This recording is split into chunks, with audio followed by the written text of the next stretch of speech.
Bakit hindi tumatanggap o nag-hiring si Samsung SDI ng babae? Magkano nga ba ang sahod kay Samsung? Oo, 100,000 pesos. 100,000 pesos.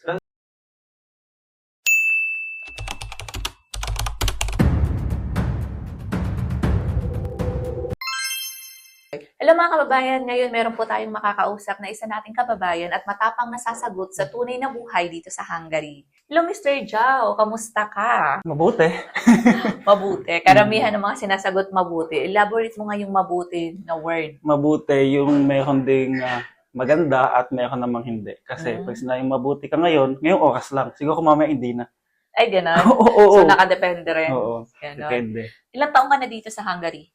Actually, dumating ako dito March 29. So, Last last year? year. Wala pa ako. Mag-isang taon pa lang. This month. Oh. Anong agency mo sa Pilipinas? Pilo, yun. Ayun. Same tayo ng agency, no?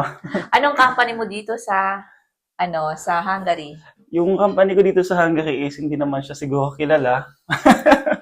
Samsung SDI, kung familiar ka sa Gods yun, Wow. dito sa Budapest. No more sana all na sa mga nagtatanong dyan, mga kababayan. Magkano nga ba ang sahod sa Samsung SDI? Sa Samsung SDI, actually dito din sa Hungary, is depende yan sa age mo tsaka sa may anak ka. Kasi pag 24 below ka, yung salary mo is medyo malaki, no? Tapos, unfair, no? Sa aming mga single na 25 years old, uy, Meron talaga. may tax. Tapos, Oo.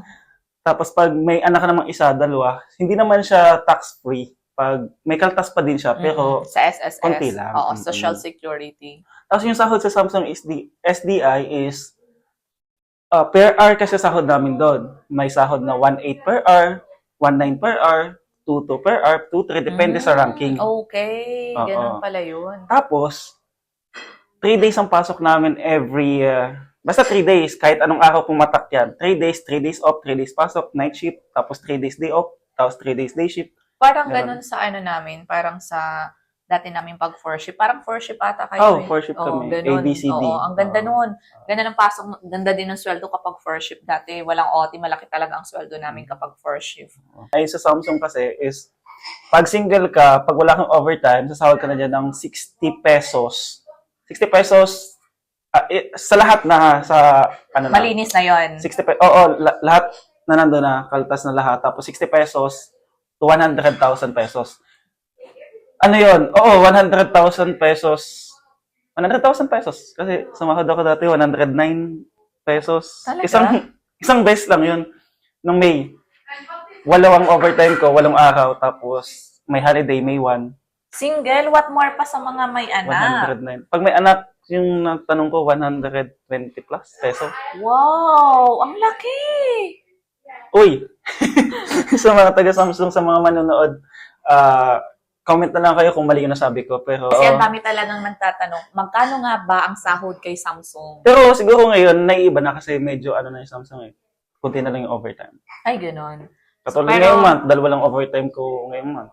Pero okay lang, kasi kahit wala namang overtime, sumasahod pa rin kayo ng 60 malinis sa peso. Oo, 60. Malaking Pero hindi bagay pa ako yun. nakasahod ng 60. Pinakamaliit kong nasahod, 69. Wow! Nung bago ako dito, nung first month ko, Wow! 69! 69. Ano, Sana April kami nag-start sa work. Tapos may holiday yun, gawa ng Holy Week. Bayad. Tapos, ang ganda kasi nung company namin kasi ang dami niyang bonuses. Tapos cafeteria. Ako kasi nagbabaon ako. Nagbabaon ako sa work. Yung cafeteria allowance ko is sa peso is 8,000. So, buko yung nakukuha. Hindi ko ginagamit sa cafeteria. Talaga? Kasi, advantage din kasi yon pag nagbaon ka, cash mo makukuha yon sa ATM mo na yung papasok din, every sahod. Malayo din kasi yung factory namin. Factory 2 kami. Yung cafeteria, malapit sa factory 1. Kaya kakatamad pumunta. Okay. Sayang ng oras. So, nagbabaon ka na lang? Nagbabaon ako everyday. Ang amin kasi cafeteria namin is ang nagagamit namin sa labas. So, Zip card. yes, oo. So, pag nandito kami sa Budapest, tulad niyan, puro kami SIM card. Nakakapag-travel kami, nakakain kami sa labas ng masasarap, SIM card ang gamit. Isa na all. Hindi kami gumagamit ng sarili namin pera sa bulsa. So, sobrang tipid. Samsung lang sa kalam, mga Uy, kababayan. buti nga Ang kayo may laki SIM ng card, sahod eh. Sila, ako hindi. Hindi, malaki na yun bilang single, mga kababayan. Isa yan ang Samsung po sa mga di nakakaalam, isa sa pinakamalakas at pinakamagandang company dito sa Hungary. Kung ikaw ay nag-a-apply, target nyo po ang Samsung. Pero syempre, it's Lalaki God's lang. grace pa rin. At saka lalaki lang. Bakit hindi tumatanggap o nag-hiring si Samsung SDI ng babae? Isa rin yun sa iniisip ko. In my own opinion naman kasi, siguro, si Samsung is kaya hindi nag-hire ng mga babae na Pinay. Kasi usually lalaki lang doon, di ba? Siyempre, baka mabuntis. Baka mabuntis, di ano pa yun, uuwi ng Pinas. Problema pa. Problema pa yun, sagot pa ni Samsung yun. Kasi siyempre, OFW, hindi ko naman sinasabi na lahat ganon. Ang habol is ganon. Siyempre, hindi maiiwasan yan, homesick, di ba? Mm-mm. So, may mismo, tapos may mga babae ito pa doon Pinoy. Siguro, sa akin lang, siguro ganun kung bakit, no? Ikaw, ano sa tingin mo? Kasi yung feeling ko, doon ako sa bright side, feeling ko, dahil yung work nyo is panlalaki talaga. Hindi, may pambabae doon na vision lang, yung tumitingin lang ng defect. Pero bakit lalaki lang ang kailangan? Yun nga siguro. Dahil mabuntis, malaking problema ka. Siguro lang. Unlike sa mga nandito na sa Europe, anytime pwede lang silang umuwi, hindi nila gagastusan, babalik I'm not sila. sure din. Pero hindi ko lang din alam. So, hindi ko na din inalam. Hindi mo na din inalam. Pero, Oo. hindi ba kayo nagtanong sa mga lokal, sa mga boss nyo, leader nyo, kung bakit walang babae na Pilipino na pwedeng magtrabaho kay Samsung? Hindi ko na din tinanong kasi, siyempre, hindi mo na kailangan Can you tanongin. ask it for me? Sige, tatanong ko pagbalik ko sa trabaho next. Tatanong kita si PM agad kita. Oo, kung bakit. Kasi ang daming interesado kay Samsung. Bakit puro lalaki Puro lang? babae nga. Puro babae nagtatanong sa akin. Sir, paano pumunta dyan sabi ko, sa amin kasi sa company namin, hindi nagtatanggap ng babae? Ukraine, Ukrainian, Mga Hungarian. Serbian, gano'n, Wala lokal. kami Serbian. Ukrainian din, Ukrainian meron talaga. ba? Halos karamihan ng kawork ko is Ukrainian. Ship leader, manager, operator, tapos vision, ganun. Ang galing naman nun. So, ayun mga kababayan, siguro nasagot na yung mga tanong niyo dyan na kung bakit walang hiring ang Samsung SDI ng mga babae. Kasi puro lalaki at baka mabuntis lang kayo. Ayan. May mga trans naman doon. May mga trans. Talaga. So, open sila sa sa bading, sa mga gay. Ay, talaga meron doon? Oo. Ano yung mga compensation na nakukuha mo kay Samsung? Benefits, Yes, mga oo. benefits. So, meron kaming bonus, monthly bonus, monthly bonus, perfect attendance, tapos sa cafeteria, tapos meron kang, alam mo yung MBO? No. MBO ba tawag doon? Yung parang every quarterly bonus. Ay, talaga? Magkano naman yun?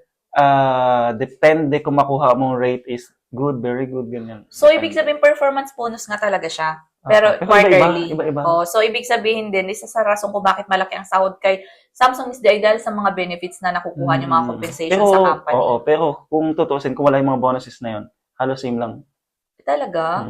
Pero, libre wifi naman kayo, libre kayo accommodation. Sa hotel naman is libre lahat.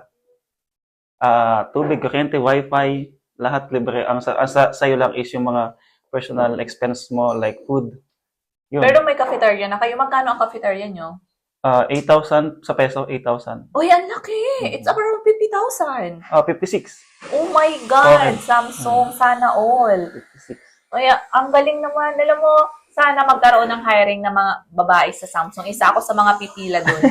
Napakaganda kasi yung company din ni Samsung kasi ang may-ari, di ba, yung Korean. Korean pala? Oo, Kaya pala. Korean. Alam mo kasi pag Korean kasi yung may-ari, maganda yung niyan, mga benefits na maganda. makukuha. May placement fee ba kayo doon? Wala kami Ayun. placement fee. Walang placement fee. Talagang medical lang talaga. Medical lang, tsaka pocket money. Ang magandang agency, IPAMS. Talaga? Libre lahat, even medical. Plane ticket, tata. Medical, libre lahat. Oo. Medical, libre. Wala silang gastos. Gastos lang nila, pamasahe. Ang Medical, galing binalik naman. sa kanila. So, Oo, so ayun mga kababayan, yun lamang po ang kwentong Samsung. Sana makatulog itong video na to para sa mga nangangarap mag-abroad dyan. Huwag niyong kalimutan, i-follow si Jaworski Vlog. Ayan. Kung hindi ka pa naka-follow, follow and share na. Thank you for watching.